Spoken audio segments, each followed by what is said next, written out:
Welcome to the Salmon Runs YouTube. Enjoy the video. You'll start by turning widgets on and signing in so content can sync. First, open Taskbar settings and toggle widgets on. This shows the icon near your clock. Once done, click the widgets icon to open the panel and sign in with your Microsoft account if prompted so preferences and subscriptions load. Make sure your build is current.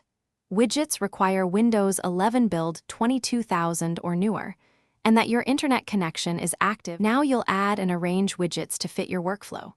Click the plus button or the Add Widgets option, then pick from weather, calendar, news, stocks, and third-party choices.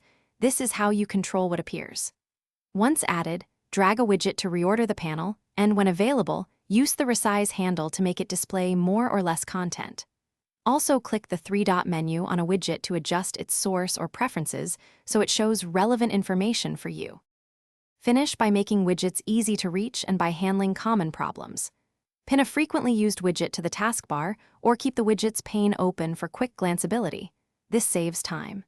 If a widget won't load or shows stale data, make sure Windows and related app packages are updated, then sign out and back into your Microsoft account.